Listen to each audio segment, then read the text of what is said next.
Hello guys, how are you? कैसे हैं आप सभी लोग? तो आजकल बहुत सारे ट्विस्ट एंड टर्न्स चलते चले जा रहे हैं।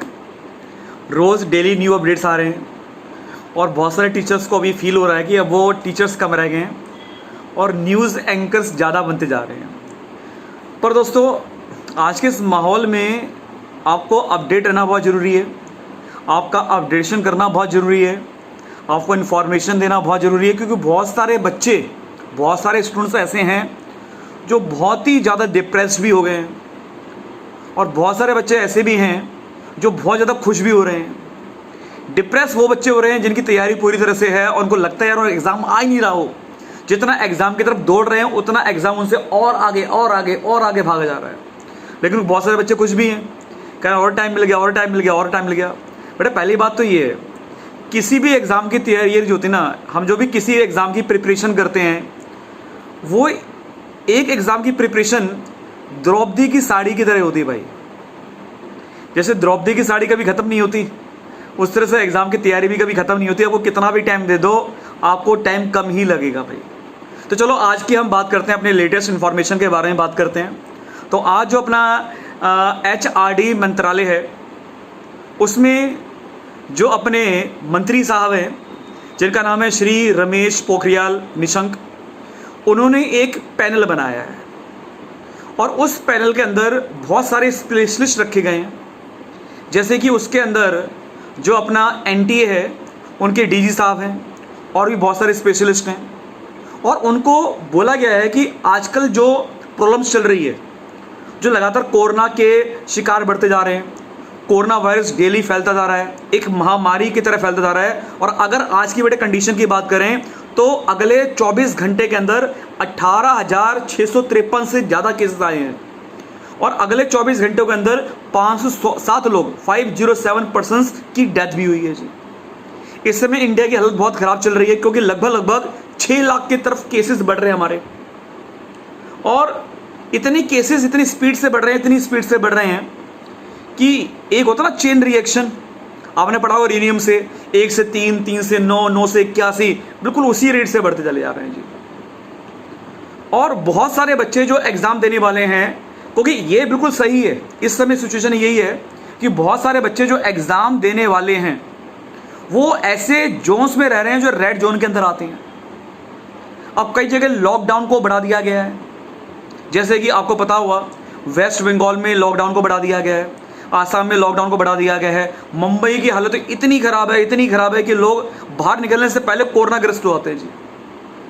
तो बड़ा ये तो बात तय है कि जो कमेटी बनाई गई है वो इसी बात को देखने के लिए बनाई गई है कि बच्चे पेपर देने जाएंगे कैसे, जहाँ पर कर्फ्यू लगा हुआ है, जहाँ पर अभी भी बसें नहीं चल रही हैं, मेट्रो नहीं चल रही है, टैक्सी नहीं चल रही है। वो बच्चे अपने घर से लेके एग्ज़ाम देने के लिए जाएंगे कैसे?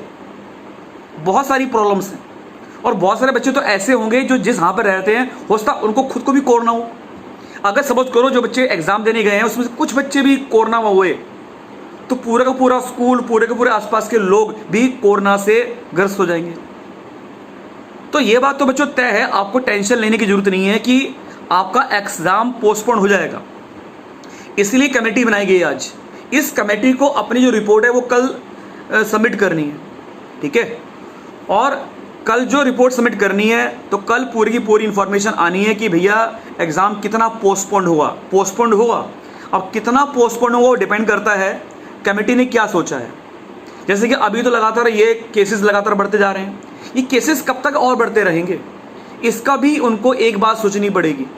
मान लो सपोज करो कि अगर हम लोग जुलाई में एग्ज़ाम नहीं कराते हैं, हम लोग अगस्त में एग्ज़ाम कराते हैं, और हो सकता है कि अगस्त की हालत जो है जुलाई से भी खराब हो। जैसे आपका एग्ज़ाम मई में होना था, तो मेरे ख्याल से मई में तो हालात बहुत बेटर थे, तभी एग्ज़ाम हो जाते तो बेटर रहता ना।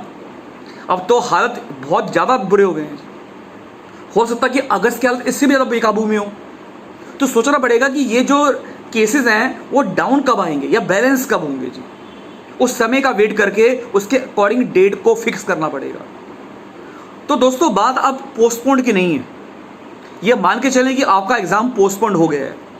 अब बात यह है कि आपके एग्ज़ाम की न्यू डेट्स कब आएगी, फिर आपका न्यू सेमेस्टर कैसे चालू होगा।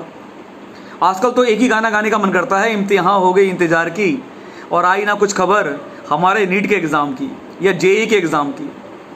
तो ये जो भी डेट्स अब आएंगे बेटा वो इस प्रकार से आएंगी जिसमें हम एक ऐसी पोजीशन पर पहुंच चुके होंगे जहां पर जो केसेस होंगे या तो बैलेंस होंगे या फिर डाउन होने वाले होंगे, क्योंकि बार बार डेट को चेंज करना भी तो बेटर नहीं है ना। बच्चा पहले मई को देख रहा था, फिर बच्चा जुलाई को देख रहा था, अब बच्चा अगर अगस्त को देखेगा और अगस्त में भी कैंसिल हो गया तो फिर बच्चों का सब्र टूट जाएगा। जो बच्चों ने अच्छी प्रिपरेशन कर रखी है, जिनको पता कि हम लोग कर लेंगे, उनका सब्र का बांध जो हो टूट जाएगा बेटा। वो बच्चे ज़्यादा डिप्रेस हो जाएंगे, उनको डिप्रेशन भी तो नहीं लेके आना है और बाकी लोगों ने तैयारी भी करनी है। तो अब बड़े जो डेट आएगी वो फाइनल डेट होगी, ये बात पक्का मान के चलें जी। अब जो भी कंडीशन होगी, जो भी डेट आएगी वो फाइनल डेट आएगी। पर हाँ, इस बार आपका एग्जाम करना पॉसिबल नहीं हो पाएगा, इस बात को भी हम मान के चलें कि 15 जुलाई को आपका एग्जाम पोस्टपोन हो ही जाएगा जी।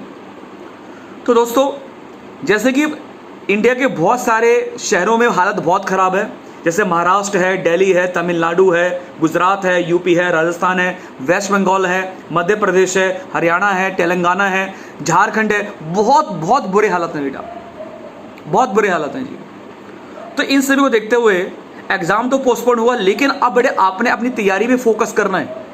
और आपने तैयारी पे ऐसे फोकस करना है कि बेटा अब जब आपको टाइम और मिलेगा तो आपने टाइम की वेस्टेज अभी भी नहीं करनी है, अभी भी आपने 3 तारीख का वेट नहीं करना, अभी भी पढ़ना आपने जी।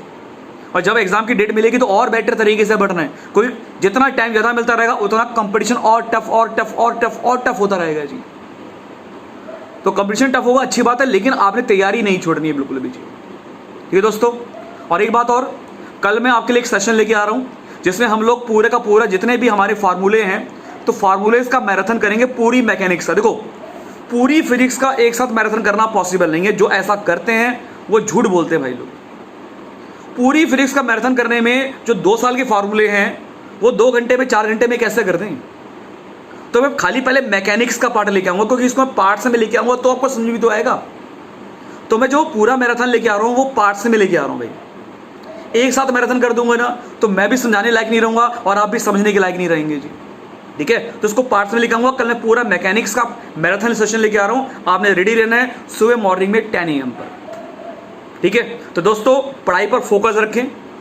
कल में भी आपकी जो एग्जाम की डेट आ जाएगी, पॉसिबल है ये।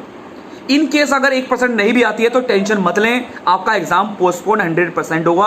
और कल मॉर्निंग के सेशन के लिए आप लोग 100% रेडी रहें। और सभी को ऑल द बेस्ट और पढ़ाई जारी रखें। मिलते हैं कल के सेशन में सुबह मॉर्निंग में 10 AM पर। Till then bye bye.